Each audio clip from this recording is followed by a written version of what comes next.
ఎప్పుడు నువ్వు అందంగానే ఉంటావు కానీ ఇవాళ చాలా అందంగా ఉన్నావు.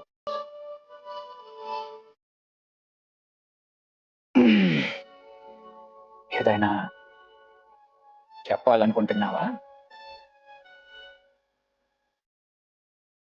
ఎలా చెప్తావు? పెదాలతో చెప్తావా లేక నేనే మనసుతో విననా? చెప్పమ్మా.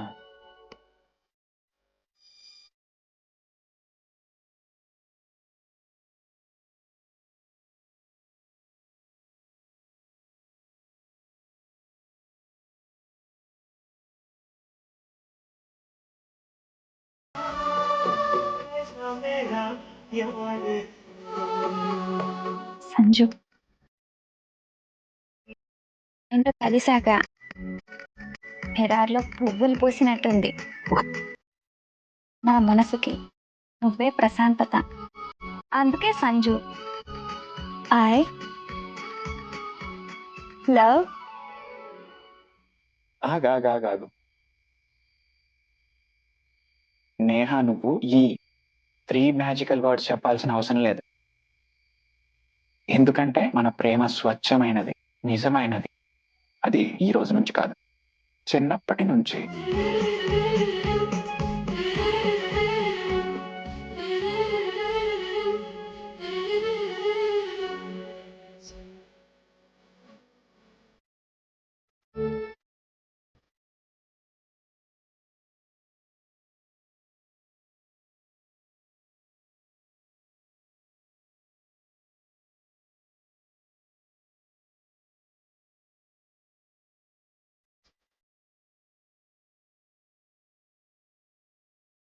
అరే అక్క, జుట్టుని వేడి చేసి స్ట్రైట్ చేయాలి, కాల్ చేసి రంగు మార్చడానికి కాదు. ప్రమాదం నుండి కాపాడావు నువ్వు నన్నింకా, జుట్టుని కూడా. ఇప్పుడు మా అక్క ఉన్నంత వరకు నాకే కష్టం రాదు. మరి నేనుండగా మా అక్కకి కష్టం ఎలా రాణిస్తాను? కళ్ళు తెరిచి మీరు ఏ కలలు కంటున్నారు?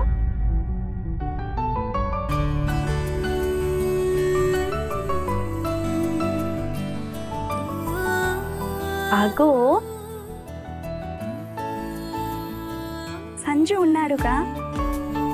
సంజు నన్ను కిస్ చేయబోయాడు. అవునా?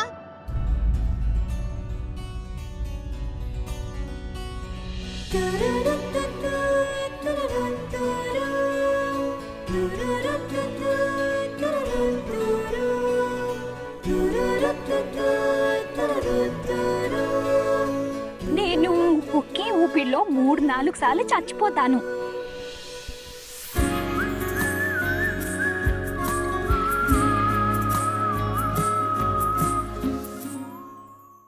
మీరే గుండాలను, రౌడీలను కొట్టి వచ్చేవాళ్ళు. ఈరోజు ఎవరో మీ మీద చేయి చేసుకున్నారు. దొంగనాయాలకి మిమ్మల్ని తాకే ధైర్యం ఉండదు. దొంగలు కాదు, ఒక పొగరుబోతు అహంకారైన తండ్రికి చెడిపోయిన కొడుకువాడు సంజయ్ త్రిపాఠి. సంజయ్ మన నేహాతో ఉంటాడుగా. ఇద్దరు స్కూల్లో కలిసే ఉండే కదా. అవును. 19 ఏళ్ళు వాడికి. వాడు మీ మీద చెయ్యి ఎత్తాడా? తాగి తూలుతున్నాడు. అయ్యో దేవుడా. నీకు తెలుసా సుష్మా, ఈ పేద దొంగలు సమాజానికి హానికరం కాదు, బలుపెక్కిన శ్రీమంతుల బిడ్డలే. నేహాకు చెప్పకు, తట్టుకోలేదు.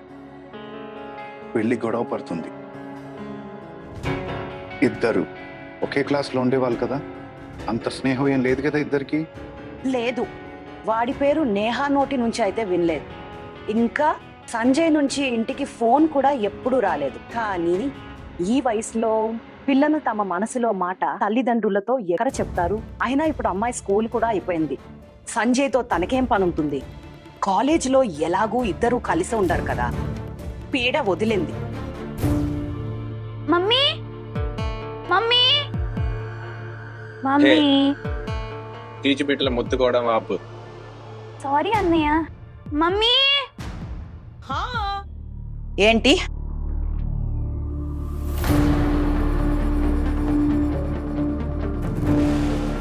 ఎక్కడికి బయలుదేరింది సవారీ తినకుండా? మమ్మీ అది ఆలి వల్ల బాబాయ్ ఉన్నారు కదా, ఆయన సీఏ, అందుకే ఆయన్ని కలవడానికి వెళ్తున్న ఆలీతో. కాస్త గైడెన్స్ ఇస్తే ఏది ఎలా చదవాలి అనేది తెలుస్తుంది కదా, అందుకే.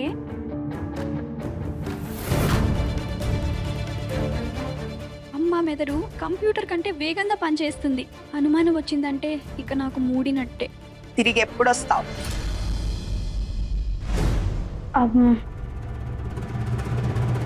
2-3 గంటల్లో బహుశా. పక్క అబద్ధం చెప్పి ఆవారగా తిరగడానికి వెళ్తున్నావు అన్నమాట.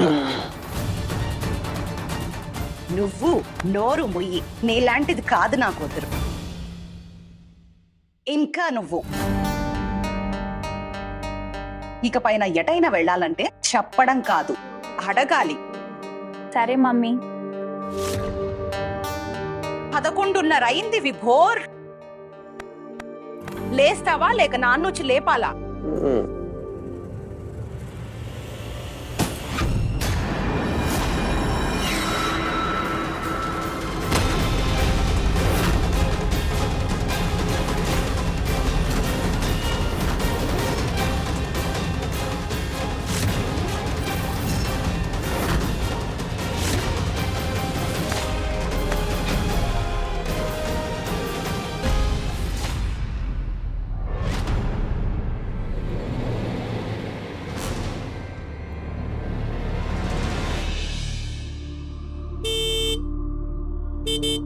పాపం ఐ లవ్ యూ చెప్పే పాండా.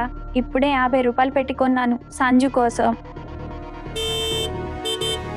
అరే వెళ్ళు, హారన్ కొడుతున్నాడు ఆలి. అక్క నువ్వు వెళ్ళు, నేను టెడ్డీని తెస్తాను.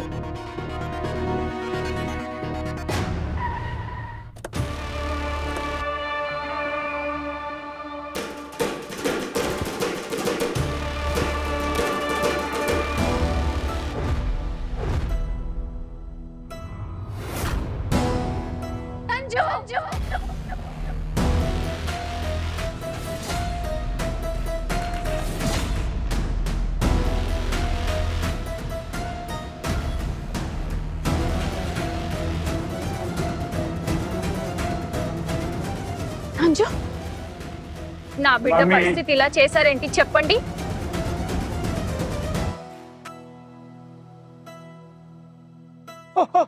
మమ్మీ నొప్పిగా ఉంది, నొప్పిగా.